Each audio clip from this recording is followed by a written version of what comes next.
इस वक्त मेरे साथ जो है वो अवैस ज़हीर भाई पाकिस्तान प्रॉपर्टी सर्विस से माशाल्लाह मौजूद हैं। जिस तरह अवैस भाई खुद भी माशाल्लाह खूबसूरत हैं और इनकी पर्सनैलिटी, इसी तरह अवैस भाई का जो काम भी है वो माशाल्लाह बहुत अच्छा रहा और हमारे टॉप सेलर्स में इनका नाम है अवैस भाई का।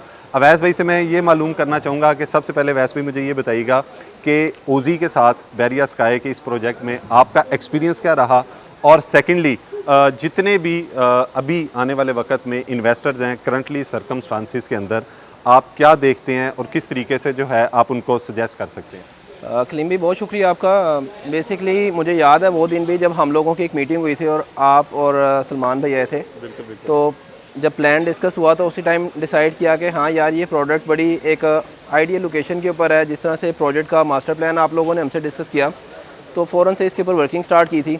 ओजी के साथ मुझे याद है, आज भी मैंने भी पहले भी बताया कि जिस दिन बेसमेंट इसकी डिगिंग हुई थी तो हम लोग उस बेसमेंट में उतर के ना वीडियो बना रहे थे और मोहसिन भाई की एक्सपर्टीज़ ले रहे थे कि मोहसिन भाई बता रहे थे कि हम लोगों की राफ्टिंग इस तरह से होनी है, कंक्रीट इस तरह से होना है और उसके बाद हम लोग फर्स्ट लैंडर पे इस तरह से पहुँचेंगे। अल्हम्दुलिल्लाह आज हम इस बिल्डिंग के अंदर हैं। तो ये मेरा पर्सनल एक्सपीरियंस बहुत ज़बरदस्त रहा है। फिर मैं हमेशा एक बात करता हूँ कि देखें, मुझ पे कोई ट्रस्ट करके इन्वेस्टमेंट करता है। बिल्कुल हर बंदा, क्योंकि हर बंदा हर जगह का एक्सपर्ट होता है और एक्सपर्ट से ही ओपिनियन लिया जाता है। बिल्कुल बिल्कुल। अब हमारे से जो क्लाइंट्स अपने ओपिनियन लेते थे कि आप क्या कहते हैं इस बारे में, हमारे कहने पे जिन्होंने इन्वेस्टमेंट किया है, बेशक वो कमर्शियल शॉप है या बेशक अपार्टमेंट है, तो मार्केट के अंदर जो चीज़ें चल रही थी उसमें से जब हम लोगों ने एनालिसिस किया कि ये प्रोडक्ट बेहतर है, तो इसकी वजह से फिर अपने क्लाइंट्स को रिकमेंडेशन दी इस प्रोजेक्ट की कि आप लोग के लिए ये राइट टाइम है, इसके ऊपर आप इन्वेस्टमेंट कर लें। प्री बुकिंग प्राइजेस थी, उसके ऊपर अपडेट किया कि इस प्राइस के ऊपर आप ऐड हो जाएंगे तो आपको आने वाले टाइम के अंदर ये भी प्रॉफिट होगा।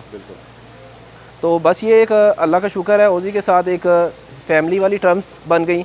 जो क्लाइंट्स हमारे साथ और आपके साथ कनेक्ट हुए, उनकी भी इतनी सेटिस्फेक्शन है कि हमें कहने की ज़रूरत नहीं पड़ी होती किसी क्लाइंट को कि आप अपनी इंस्टॉलमेंट पे करें, ड्यू हो गई है। खुद ब खुद ही क्लाइंट आपकी अकाउंट में डिपॉजिट करवा के अक्सर हमें कह रहे हैं कि स्लिप अरेंज करते हैं। तो ये मेरे ख्याल से सबसे बड़ी अचीवमेंट है कि क्लाइंट का ट्रस्ट बहुत अच्छा, कॉन्फिडेंस बहुत अच्छा बिल्डअप हुआ है। वैसे भी यहाँ पे एक और चीज़ अपने एक्सपीरियंस से जो हमारे इन्वेस्टर्स हैं या जो इन्वेस्टमेंट करने का सोच रहे हैं, उनको क्या सजेस्ट करेंगे आप? फ़र्स्ट ऑफ़ ऑल इसको मैं दो कैटेगरीज़ में करता हूँ। एक वो जो लोग ऑलरेडी हमें सब्सक्राइब कर चुके हैं हमारा चैनल और हमें व्यू करते रहते हैं डिफरेंट टाइम्स के ऊपर, तो उनको अगर आपने डिसीजन किया हुआ है कि अभी पाकिस्तान के जो हालात हैं उसमें as per need of market है, हर बंदे ने रियल एस्टेट के अंदर इन्वेस्टमेंट करनी होती है, हर बंदा अपनी कैलकुलेशन करके बैठा होता है।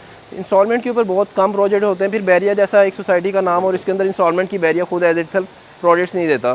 तो बहुत सारे डेवलपर आते हैं, उनमें से भी हम लोग फिर उनको फ़िल्टर करते हैं, देन हम लोग कोई प्रोजेक्ट को सिलेक्ट करते हैं कि इसको हमने अपने व्यूअर्स को, अपने सब्सक्राइबर को देना है। फिर बहुत सारे ऐसे भी लोग होंगे जो भी प्लान करें, क्योंकि डॉलर डे बाय डे अब नीचे आना शुरू हुआ है। कुछ बेहतरी आई है, कुछ हमारे चीफ ऑफ आर्मी के डिसीजंस थे जिसकी वजह से डॉलर की प्राइस नीचे आ रही है। हमारी अक्सर क्लाइंट्स के साथ डिस्कशन होती है, वो सेविंग करके बैठे होते हैं, लेकिन वो देख रहे होते हैं कि आज पाकिस्तान के अंदर हमारा रुपया ऊपर जा रहा है या नीचे आ रहा है। तो फिर इस टाइम के अकॉर्डिंग अब मुझे तो लग रहा है कि डॉलर नीचे आएगा, गोल्ड नीचे आ रहा है। आने वाले टाइम के अंदर आप अगर इस टाइम की जो इन्वेस्टमेंट है वो करें, ताकि आपका जो कन्वर्जन रेट है उसमें आपको बेहतरी मिले, और डॉलर जैसे जैसे नीचे जाएगा डेफिनेटली एक्सपेंसिव होंगी प्रॉपर्टीज़। बहुत शुक्रिया वैस भाई आपका, आप आए और आपने टाइम निकाला, और इंशाल्लाह मैं आपसे भी यही उम्मीद रखूँगा कि हम लोग इसी तरह, हमारी ये जो कोलैबोरेशन है, हमारा जो साथ है, ये इंशाल्लाह ताला कायम रहेगा। बहुत शुक्रिया वैस भाई, thank you very much, thank you.